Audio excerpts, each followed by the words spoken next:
Mida sa tahaksid, et kajakad oma lugeja sees teeksid? No eks mulle ikka meeldiks, kui need jutud, mis ma kirjutan, paneksid lugejat kaasa elama, kaasa tundma, võib-olla ka miks mitte kaasa mõtlema mõndade kohtade peal. Ma usun, et kajakad on äkki ka piisavalt pikk raamat selleks, et selliseid võimalusi tekiks ja ma katsusin seda kirjutades tekitada ka piisavalt erinevaid tegelaskujusid, et see samastumisvõimalus oleks võimalikult mitmekesine, võimalikult erinevatele lugejatele ligipääsetav, erinevatele lastele ja miks mitte ka suurtele. See ei ole sugugi mitte ju sinu esimene raamat. Ja nagu sa mainisid, see ei ole kõige õhem. Kas sa tajud ka kuidagi seda, et see, kuidas laste tähelepanu hoida, on ajas muutunud või et sa pead kuidagi, ma ei tea, rohkem pingutama, et last nagu loo küljes hoida või teed midagi teisiti? Ei, seda ma ei ütleks, et ma selle nimel pingutama peaksin. Ma usun, et kui lugu haarab mind ennast piisavalt, et ma viitsin teda kirjutada, siis see on juba, ma usaldan nagu seda, et see on piisavalt hea signaal sellest, et ta võiks hoida ka lugejat enda küljes kinni. See intuitsioon ei ole mind enamasti alt vedanud. Muidugi on võimalik erinevates žanrites tekste kirjutades seda ju erinevat moodi teha. Näiteks kui sa kirjutad näiteks riimvärsilist luulet, eks ole, kui sa kirjutad mingi värsjutustuse, nagu mul neid ka on, siis lugejat võiks hoida juba, võiks piisata lugeja kinnihoidmiseks sellest, et tal on antud ootus, et missugune riim tuleb sellele reale, eks ole. Et seal ei ole lugu niivõrd tähtis ja mul on mingisuguseid teisi raamatuid, kus on lihtsalt lühemad tekstid ja kus on võib-olla vaimukusi sellises nagu vaimutsemise mõttes natuke rohkem, aga kajakates nagu nalja saab küll, aga vaimutsemist nagu ei ole. Ja seal on, kindlasti seal on teistsugused need asjad, mis võiksid lugejat lugemas hoida. Aga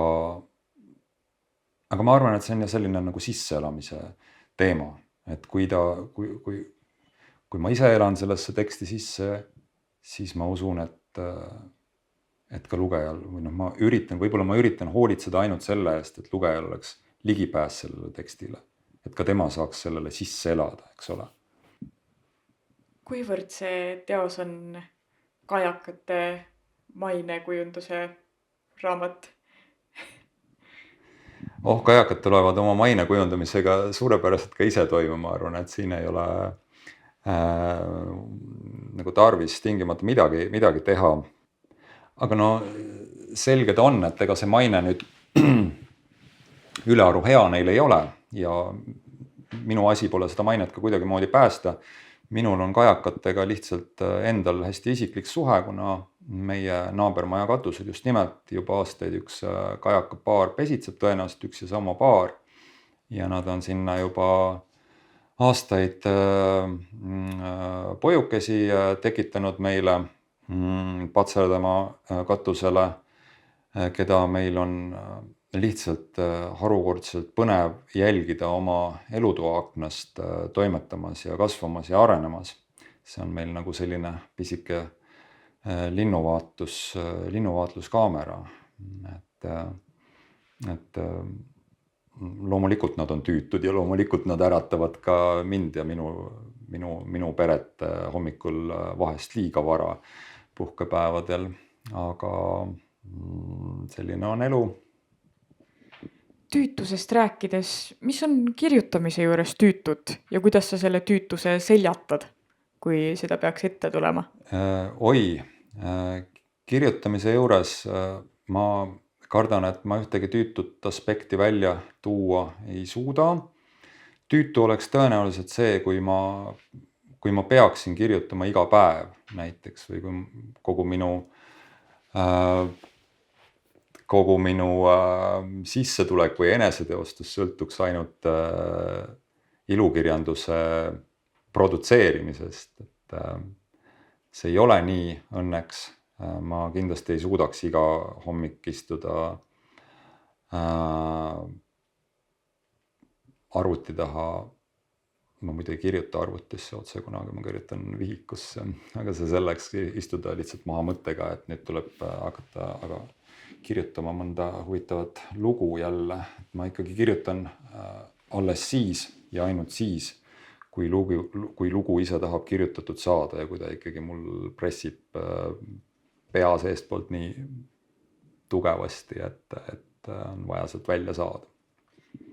Aga rääkides sellest käsitsi kirjutamisest, see on küll pisut ebatavaline minu meelest. Millest selline eelistus? See on mul kuidagi niimoodi kujunenud. Ma olen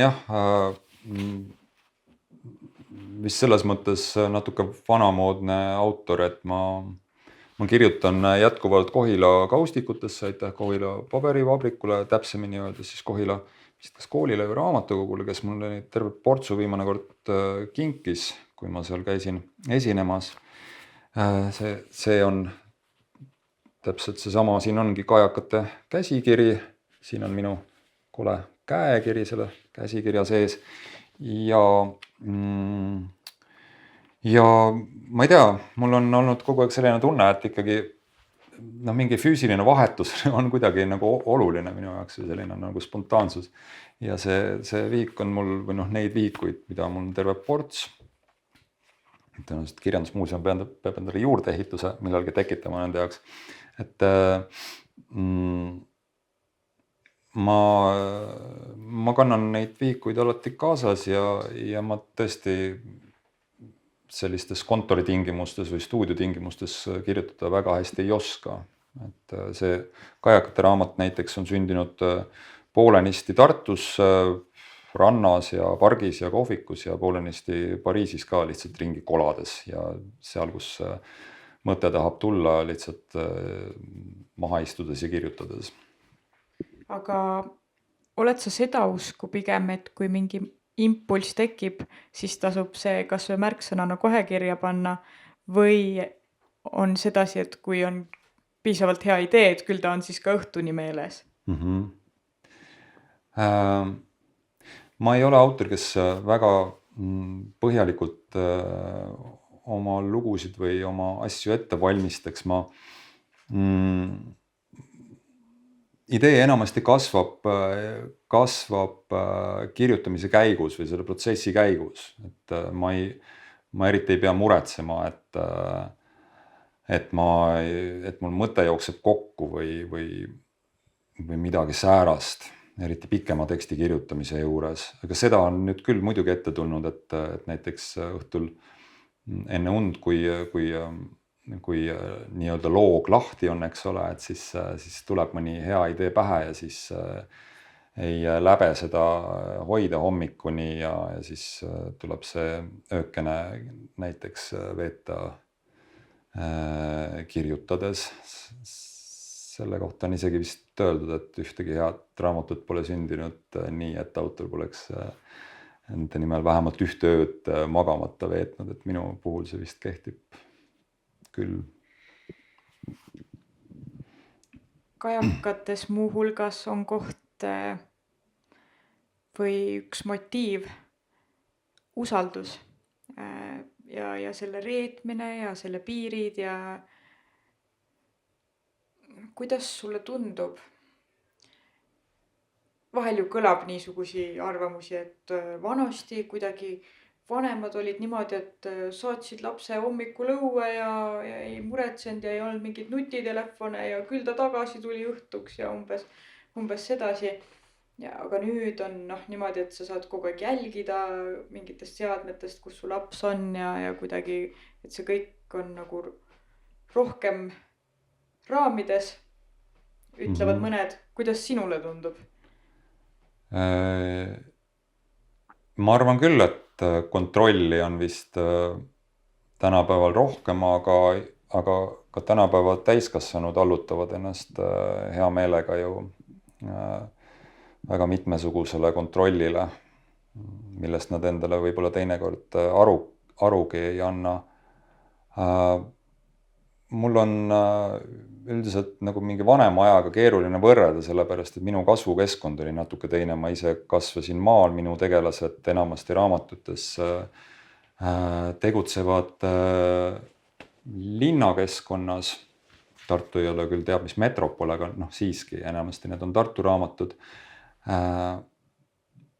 Jah, et minul oli tõesti lapsepõlves nii, et meil mingid kellaajalisi kokkuleppeid ega midagi taolist ei olnud vanematega, kui oli näiteks suvevaheaeg. Siis mindigi hommikul ja tuldi õhtul ja oldi siis, kus oldi parasjagu kõik see issanda aeg, Aga kas nad sinu hambaharja katsusid? Kas see on märg või kuiv, kas sa pesid hambaid? Ei katsunud vist.